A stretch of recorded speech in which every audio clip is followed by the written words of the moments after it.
जय भीम साथियों, आज के इस वीडियो में हम एक ऐसे संत, एक ऐसे कवि और एक ऐसे जननायक की बात करने जा रहे हैं जिनकी वाणी ने न सिर्फ समाज के दुखों को उख देखा बल्कि जाति के नाम पर बने उस अन्यायपूर्ण ढांचे को सीधा चुनौती दी है।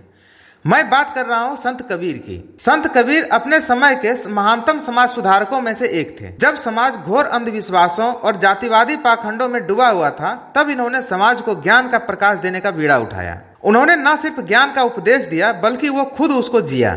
आज जब पूरे देश में अंधविश्वास, पाखंड और जातिवाद अपने चरम स्थिति में है, तो ऐसे में संत कबीर को याद करना बहुत जरूरी हो जाता है। ऐसे में जरूरी हो जाता है कि हम उनके विचारों को जानें और उनके दिखाए गए रास्ते पे चलें। संत कबीर जाति व्यवस्था को मानव जीवन की सबसे खतरनाक बीमारी मानते थे। ठीक इसी प्रकार वो अंधविश्वास और पाखंड को भी मानव समाज के लिए कलंक मानते थे। संत कबीर का जन्म 15वीं शताब्दी के समय उत्तर भारत में हुआ था। वे बनारस में जुलाहा समुदाय में पले बढ़े और जीवन भर समाज के तथाकथित ठेकेदारों से लड़े। उन्होंने समाज में पल रहे जाति और धर्म के ठेकेदारों को सीधा चुनौती दिया। ये चुनौती उन्होंने उस समय दिया जब कोई भी लोग उस वक्त जाति और धर्म के ऊपर बोलने से बचते थे। संत कबीर इसीलिए महान हस्तियों में गिना भी जाता है। कबीर ने किसी धर्म या जाति के खांचे को नहीं माना।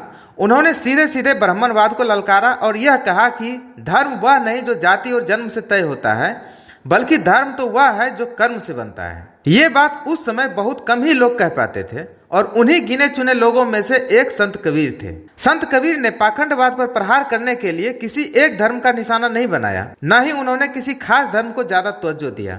उन्होंने जिस प्रकार हिंदू धर्म में व्याप्त कुरीतियों के खिलाफ बोला, ठीक इसी प्रकार उन्होंने मुसलमानों के संदर्भ में भी कहा है। कहने का मतलब है कि पाखंड और अंधविश्वास किसी भी धर्म में व्याप्त था, संत कबीर ने उसे अपने निशाने पे लिया और अपने वाणी और विचार के माध्यम से उसकी आलोचना की। संत कबीर भी गुरु रविदास की तरह पाखंडवाद, अंधविश्वास और जातिवाद का जमकर आलोचना किया, चाहे वो किसी धर्म में व्याप्त हो। उन्होंने ये नहीं सोचा कि यदि किसी अमुक धर्म के विषय में टिप्पणी करेंगे तो उनके भक्तगण नाराज हो जाएंगे। उन्होंने इंसान को एक इंसान के रूप में देखा, ना कि हिंदू और मुसलमान के रूप में, और ना ही किसी को ऊंच और किसी को नीच के रूप में। कबीर ना तो किसी मंदिर में पैदा हुए थे और ना ही किसी मस्जिद में। उनका जीवन ही इस बात की प्रतीक था कि मनुष्य की महानता उसकी जाति से नहीं बल्कि उनके विचारों से होती है। यहाँ ध्यान देने योग्य बात यह है कि कबीर एक नीची माने जाने वाली जाति में पले बढ़े थे। जुलाहा समुदाय के वो सदस्य थे। उस समय इस जाति को शूद्रों से भी नीचे समझा जाता था, लेकिन उन्होंने न कभी इस जाति पहचान को अपनाया और न ही इससे अपनी चेतना को सीमित होने दिया। कबीर अपने शब्दों में कहते हैं कि जाति न पूछो साधु की, पूछ लीजिए ज्ञान, मोल करो तलवार का, पड़ा रहने दो म्यान।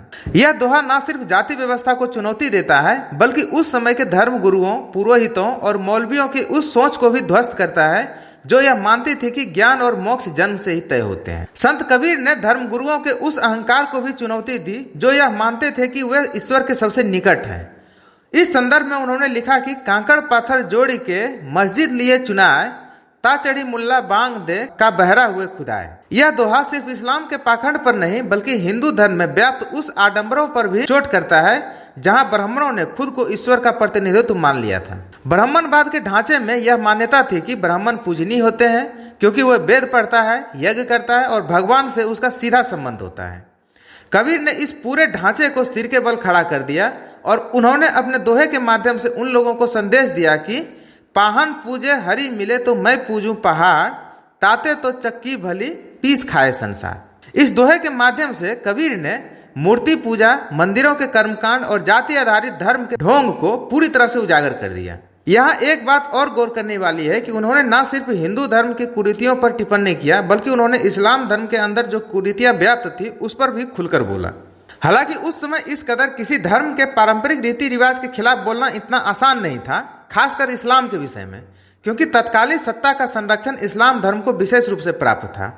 क्योंकि कबीर के काल में भारत पर मुगलों का शासन चल रहा था जो किसी न किसी रूप से इस्लाम के संरक्षक थे। संत कबीर ने सिर्फ धार्मिक कुरीतियों पर ही नहीं बोला बल्कि उन्होंने सामाजिक कुरीतियों पर भी खुलकर अपनी राय रखी और उसका विरोध किया। समाज में व्याप्त जातिवाद को वो मानव जीवन का सबसे जहरीला पदार्थ मानते थे।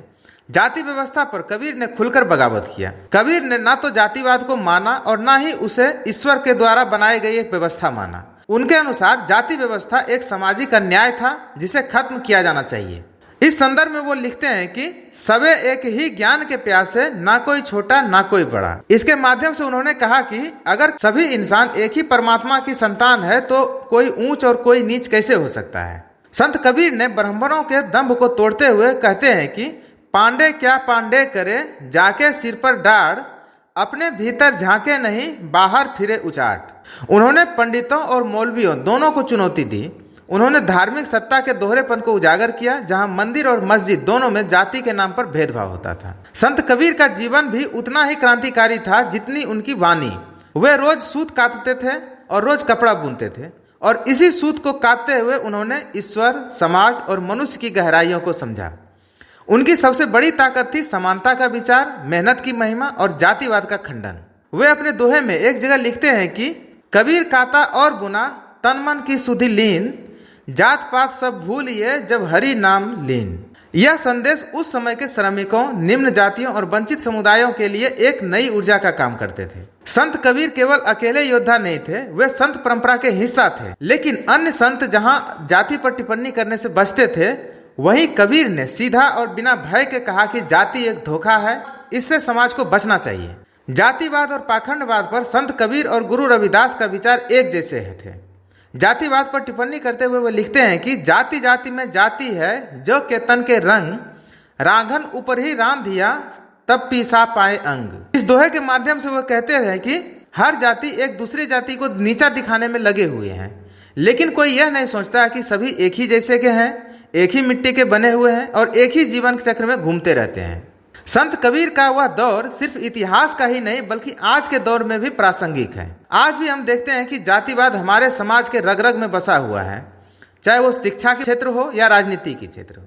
शिक्षा, राजनीति, विवाह, रोजगार, यहाँ तक कि धर्म के नाम पर भी जातिवाद हमारे ऊपर हावी है। कबीर का संघर्ष हमें यह सिखाता है कि अगर हमें एक न्यायपूर्ण और मानवीय समाज को बनाना है तो सबसे पहले हमें जातिवाद की जड़ों पर चोट करनी होगी, और यह चोट तभी लग सकती है जब हम कबीर की तरह निडर होकर सवाल उठाएं। संत कबीर सिर्फ भक्त नहीं थे बल्कि वो एक क्रांतिकारी विचारक थे। उन्होंने जो किया वह आज भी बहुत कम लोग कर पाते हैं। उन्होंने जो लिखा वह आज भी हमारी आत्मा को झकझोरता है। उन्होंने जाति को पाप कहा और ब्राह्मणवाद को छल कहा। धर्म को उन्होंने प्रेम कहा और मनुष्य को ईश्वर का सच्चा प्रतिबिंब माना। आज जब हम जाति के नाम पे वोट करते हैं, आरक्षण को गाली देते हैं, दलितों को अपमानित करते हैं, तो हमें कबीर की बात याद आती है, जो कबीर कहते थे कि मन न रंगाए, रंगाए जोड़ी कपड़ा। यानी इसके माध्यम से कबीर कहते थे कि मन तो बदला ही नहीं, सिर्फ कपड़े बदले गए हैं। आज हमें फिर से मन बदलने की जरूरत है।